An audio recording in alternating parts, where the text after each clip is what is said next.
पत हरिधर शरण को आज।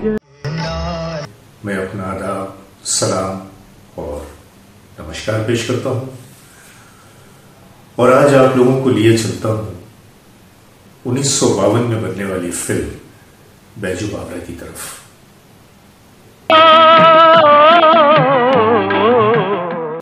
उस फिल्म के बेहतरीन गाने आप लोगों को तो याद होंगे।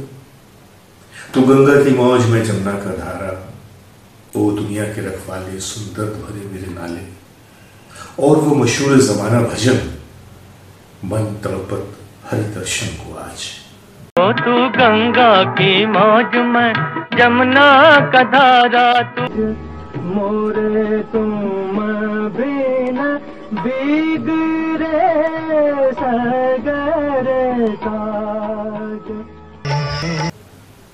आज भी उस भजन को सुनने के बाद मन में जैसे श्रद्धा की और आस्था के चिराग रोशन हो जाते हैं।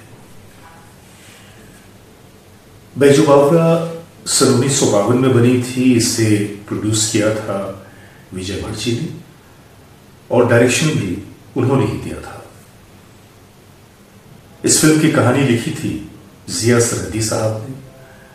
हीरो थे भारत भूषण जी और हीरोइन थी मीना कुमारी जी।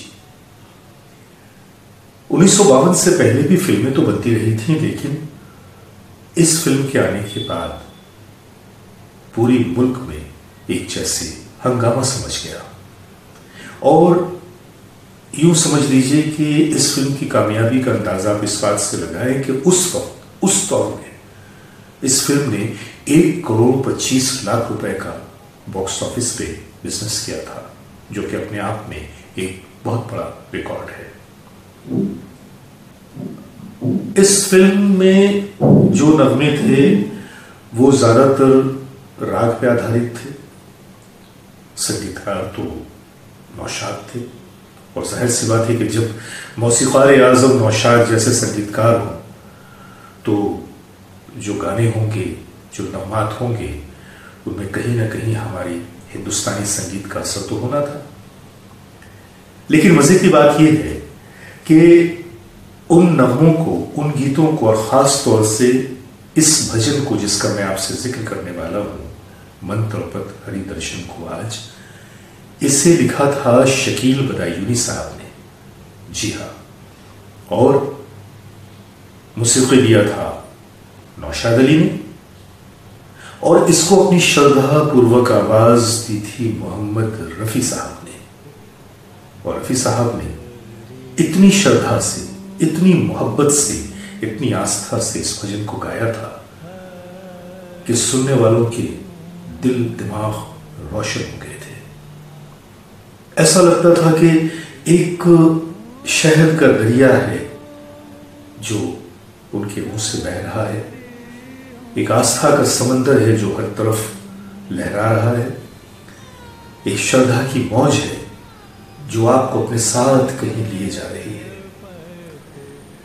इस भजन को राग मालकोस पे नौशाद जी ने सुरबत किया था।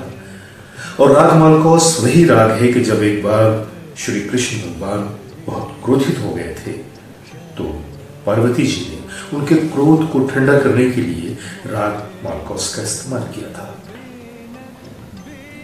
कितनी मजे की बात है कि उस जमाने में जो फिल्में बनती थी उनमें भी लोग अपनी कैसी आला कलाकारी का मुजाहरा करते थे और अपने धर्म मजहब से परे वो सिर्फ काम को ही अपनी इबादत और अपना भगवान मानते थे। एक बार ऐसा हुआ कि एक स्टेज प्रोग्राम करने के बाद जब रफ़ी साहब ग्रीन रूम में गए तो उनके चाहने वाले किसी भी तरह से ग्रीन रूम के अंदर दाखिल हो गए और रफ़ी साहब से बर्जस्ता सवाल किया कि रफ़ी साहब, आप तो मुसलमान हैं, तो फिर ये हिंदुओं का भजन क्यों गाते हैं? रफ़ी साहब ने अपनी उसी हल्की सी और प्यारी सी मुस्कुराहट के साथ उसे देखते हुए जवाब दिया कि मैं एक फनकार हूं। फन और फनकार, इसका धर्म या मजहब से कोई ताल्लुक नहीं होता और मैंने इस भजन को उसी श्रद्धा से, उसी आस्था से रिकॉर्ड किया है जितना कि मेरे बजाय कोई गैर मुस्लिम सिंगर गा सकता था, क्योंकि मेरे मन में भी वही श्रद्धा है, वही आस्था है। अब आप मेरी इस आस्था को, मेरी श्रद्धा को किस नजरिए से देखते हैं ये सोचना आपका काम है, लेकिन फन या फनकार वो किसी की जागीर या विरासत नहीं होता। ये तो थे रफी साहब, लेकिन रफी साहब से परे हटकर भी अगर आप इनके नगमों की बात करें, इस भजन को लिखा था शकील बदायूनी साहब ने, जो कि बजाते खुद एक मुसलमान थे, और नौशाद साहब वो भी मुसलमान थे। लेकिन देखिए कि एक ऐसा नगमा, एक ऐसा भजन कि जिसने इतने बरसों से अपने जादू को जगा रखा है और लोगों के दिलों में श्रद्धा के दीप को जला रखा है, रोशन कर रखा है। इसके खालिक तीनों उस मजहब से ताल्लुक रखते थे कि जिनका उस भजन से कोई ताल्लुक नहीं था, लेकिन जब उन्होंने अपने फन का जादू जगाया तो लिखने वाले ने, वो कहते हैं ना, कलम तोड़कर स्याही पी जाना, तो कुछ वैसा ही कमाल शकील बदायूनी जी ने दिखाया। और जब कंपोज करने की बात आई तो नौशाद जी ने भी बिल्कुल अपनी हर हद को फैलाते हुए बहुत दूर जाकर एक ऐसे कंपोजिशन का आविष्कार किया कि जो रात गौस में था। और जब इस गाने को रिकॉर्ड करने की बात आई तो रफी साहब ने अपनी प्यारी जादू भरी मसूर कुन आवाज से इसे तो मानो अमर कर दिया। तो ये थी छोटी सी बात जो कि बैजू बावरा के उस वाक़े से, उस फिल्म से रिलेटेड है।